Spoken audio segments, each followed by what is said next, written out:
Assalamualaikum warahmatullahi wabarakatuh. Bismillahirrahmanirrahim. Alhamdulillahirabbil alamin.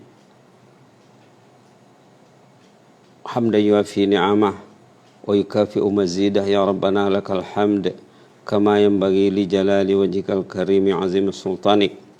Wassalatu wassalamu ala sayyidina wa habibina wa syafi'ina wa maulana Muhammad wa ala alihi wa sahbihi wasallim tasliman katsiran katsira wa man tabi'um bi ihsan ila yaumiddin adada khalqihi ta'ala wa ridha nafsihi wa zinata arsyih wa midada kalimatihi kama yuhibbu rabbuna wa yarda. Subhanaka la ilma lana illa ma 'allamtana innaka antal alimul hakim. Rabbi shrah li sadri wa yassir li amri wahlul 'uqdatam min lisani yafqahu qawli. Alhamdulillah, di petang yang mulia ini, suasana yang penuh bahagia ini, kita berjumpa lagi dalam program mingguan bersama Instagram Pusat Bahasa Kupu SB dalam program doa-doa Al-Quran. Kita masih berbicara tentang Al-Fatihah, itu pun masih dengan basmalah. Alhamdulillah, hari ini kita lanjutkan dengan Alhamdulillahirabbil alamin. Alhamdulillahirabbil alamin dikatakan hamdalah, ya. Namanya hamdalah. Kalau basmalah kemarin bismillahirrahmanirrahim. Jadi kita wajib membaca alhamdulillahirabbil alamin. Bila kita membaca alhamdulillahirabbil alamin, dalam hadis ini dikatakan seafdal doa alhamdulillahirabbil alamin. Bila kita baca alhamdulillah berarti kita berdoa kepada Allah. Kenapa? Karena dalam hamdalah itu, alhamdulillah alamin itu ada puji, sanjung, ada syukur. Kalau kita membaca alhamdulillah alamin dengan ilmu, dengan niat memuji, menyanjung Allah, Allah akan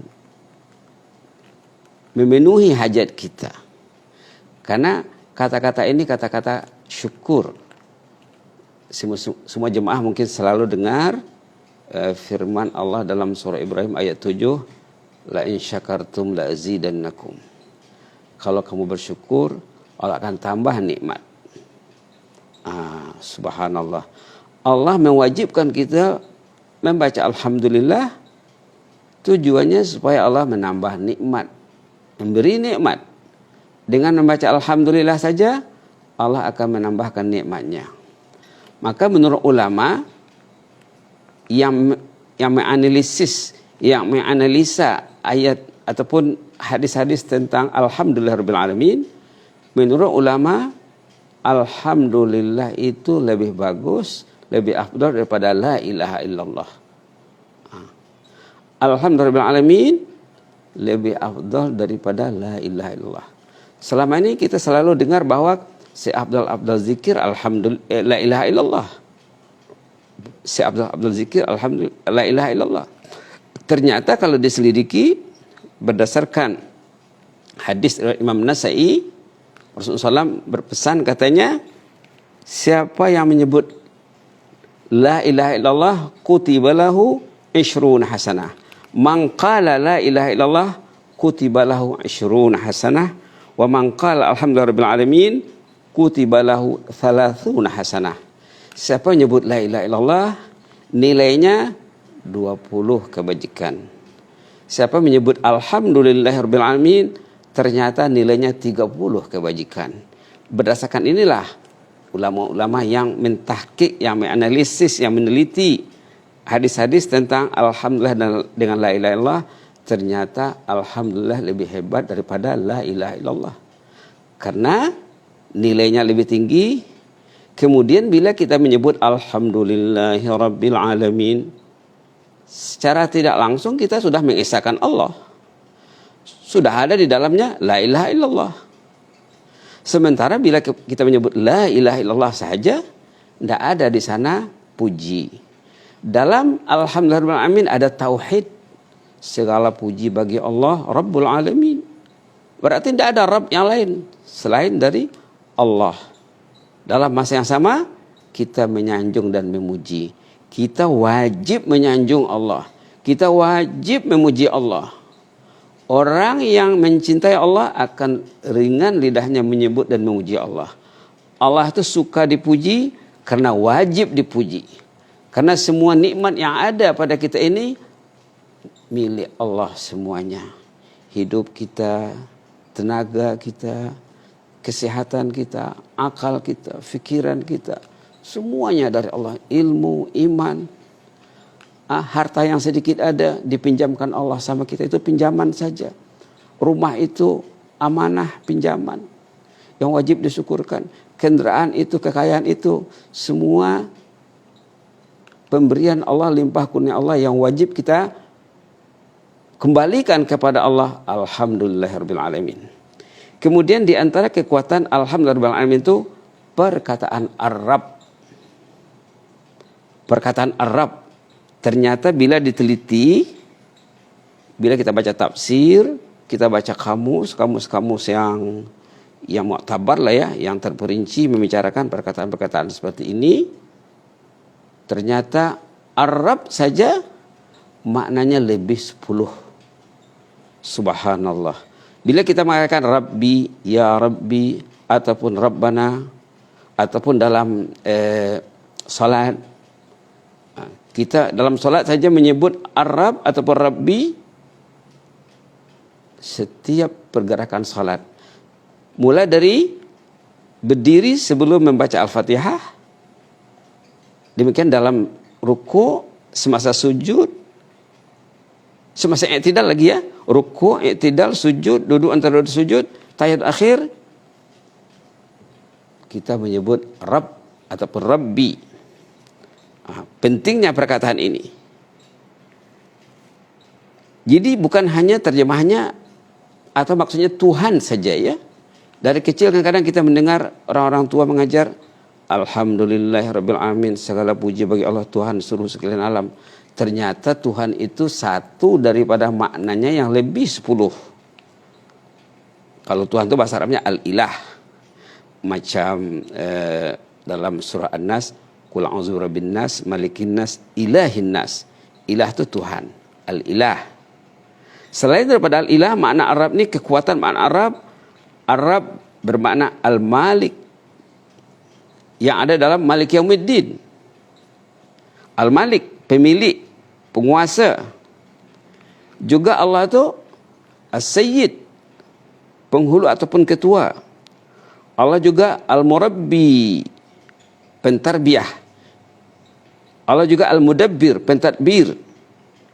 Ada lebih 10 makna Arab. Kita kena belajar lagi ini. Seperti mana basmalah sering itu kita perlu belajar. Ramai orang yang basmalahnya kurang quality karena kurang ilmu. Demikian juga alhamdulillah pun mesti berkualiti. Kita kena belajar bahwa alhamdulillah alamin lebih afdal indal muhaqqiqin. Ini tempat rujukan kitab tafsir ya.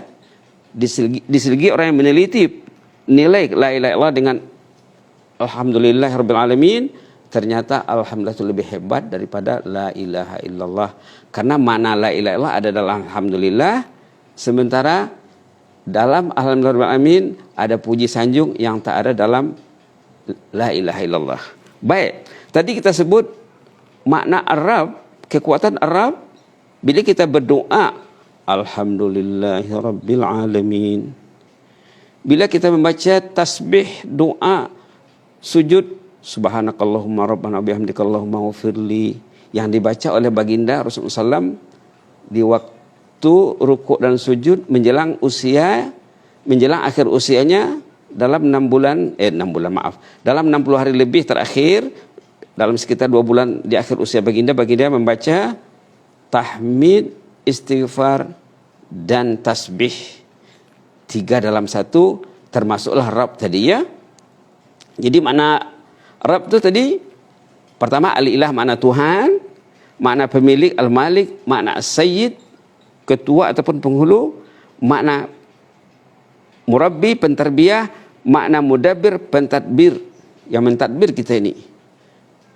Barangkali tidak cukup satu pertemuan saja bila kita membicarakan tentang tentang makna Rabb ini saja. Itu maka dikatakan kita kena belajar bahwa kita ini ternyata ditarbiyah oleh Allah.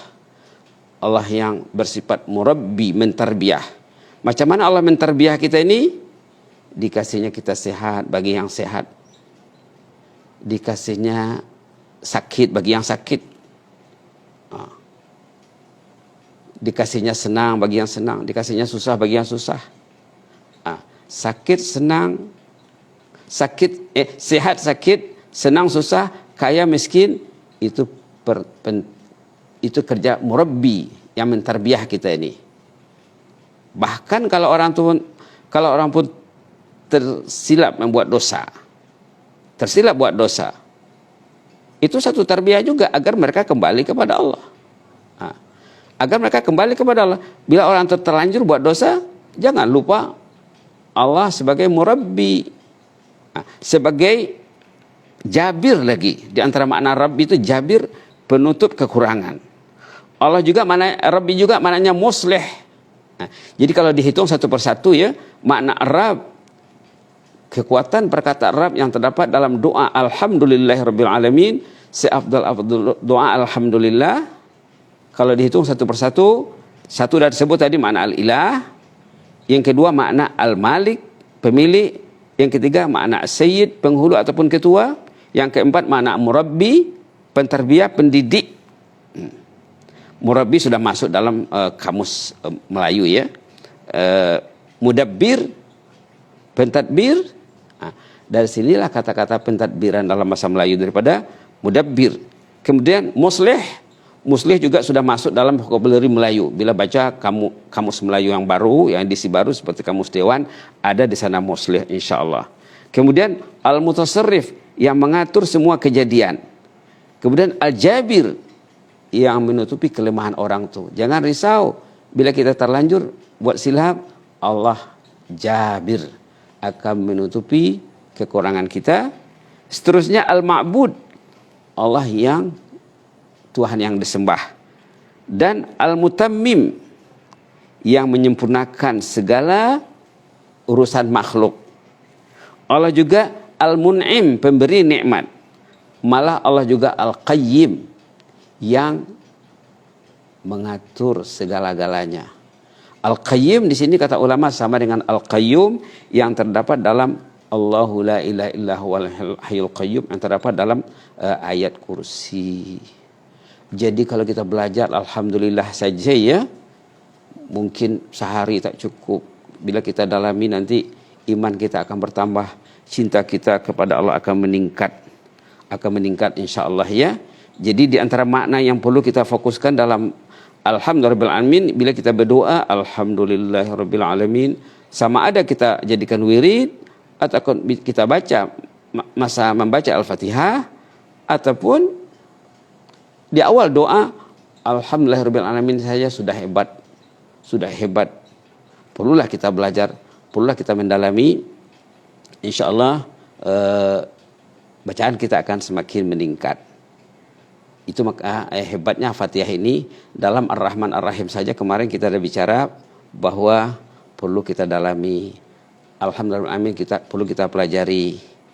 Seperti yang dikatakan di awal tadi ya, ternyata bagi ulama yang meneliti alhamdulillah amin dengan la ilaha illallah, ternyata katanya alhamdulillah amin lebih hebat karena dia ada dua isinya. Ada tauhid yang terdapat dalam la ilaha illallah, ada juga athana, puji dan sanjung. Ada puji dan sanjung. Bila kita menyanjung Allah, Allah akan memberikan nikmat ekstra. La in syakartum la azidannakum. Kalau kamu bersyukur, alhamdulillah itu syukur secara lisan ya. Syukur secara lisan. Kalau kita bersyukur kepada Allah dengan menikmati limpah kurnia Allah sama kita, Allah akan tambahkan. Maka dalam Islam sangat disyariatkan membaca alhamdulillah dalam aktiviti kita sehari-hari. Bangun tidur kita baca alhamdulillah, keluar bilik mandi kita baca alhamdulillah, Lepas makan kita baca alhamdulillah.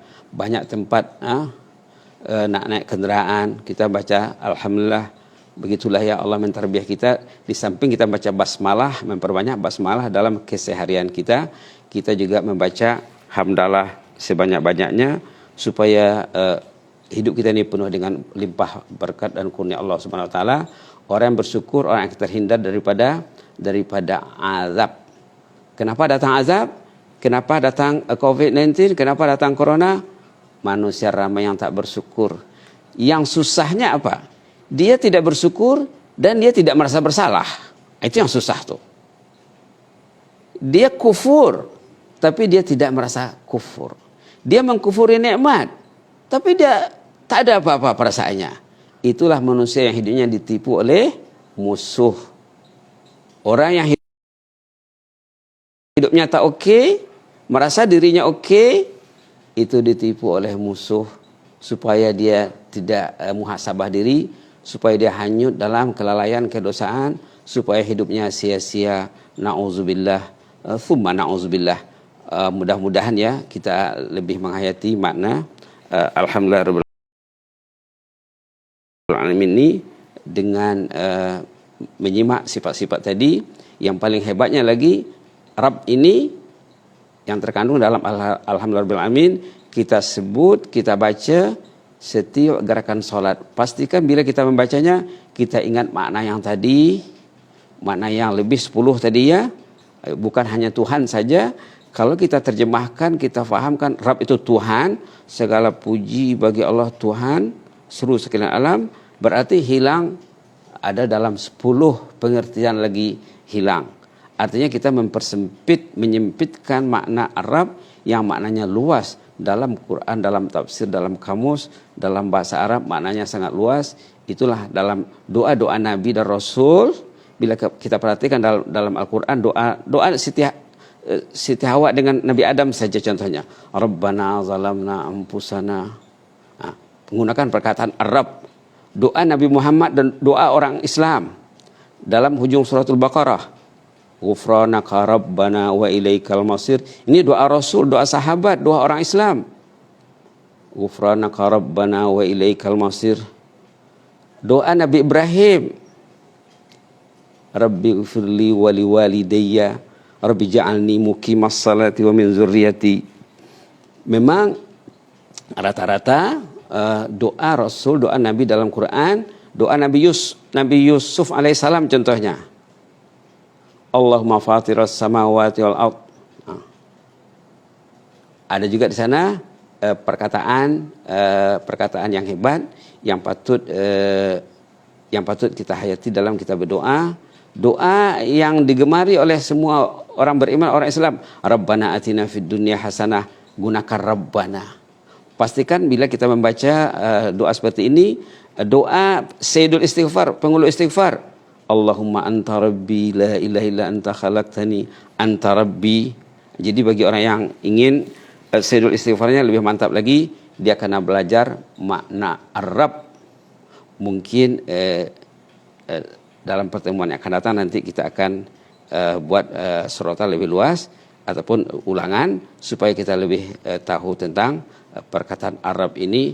Ternyata Arab ini luar biasa hebat. Dulu masa belajar di Arab ingat lagi bahwa pernah beli satu buku tajuknya Qul Ya Rab. Qul Ya Rab. Selalulah sebut Ya Rab. Selalu sebut. Waktu kita duduk, waktu kita berdiri, waktu kita berjalan, waktu kita memandu, membawa kereta, membawa mobil, bekerja, sebutlah selalu Ya Rab, Ya Rab, ataupun Rabbi, ataupun Rabbana.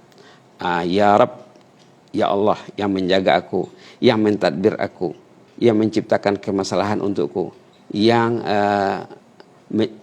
melenyapkan kegundahan, yang melenyapkan kesusahan.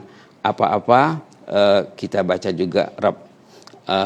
Kalau kita rujuk pada doa yang minggu lepas tentang doa pemikul aras, juga di sana ada Rab. Rabbana wasi'ta kulla syai'in rahmatan wa ilma. Kita rujuk lagi ya surah Ghafir ayat 7, 8 dan 9 menggunakan perkataan Rabb juga. Rabbana wasi'ta kulla syai'in rahmatan wa ilma faghfir lil ladzina tabu sampai akhir ayat. Mudah-mudahan Allah memberi kita rahmat ya. Sebagai penutup kita baca yang sudah disorot minggu lepas, doa pemikul aras. Rabbana wasi'ta kulla syai'in rahmatan wa ilma faghfir lil ladzina tabu wattaba'u sabilak wa qihim azabal jahim. Rabbana wa adkhilhum jannati adnin allati wa'adtahum wa man salaha min abaihim wa azwajihim wa zurriyyatihim innaka antal azizul hakim wa qihimus sayyi'at wa man takis sayyi'ati yawma idzin faqad rahimtah wa dzalika huwal fawzul azim. Allah maktub lana al-fawzal azim ya Rabb. Allah maktub lana al-fawzal azim ya Rabb. Allah maktub lana al-fawzal azim ya Rabbal alamin. Aqulu qouli hadza wa astaghfirullah li wa lakum. Wassalamu alaikum warahmatullahi wabarakatuh. Jazakumullahu khaira. Barakallahu fikum. Inni uhibbukum fillah. Astaudiukumullah. Wassalamu alaikum warahmatullahi wabarakatuh.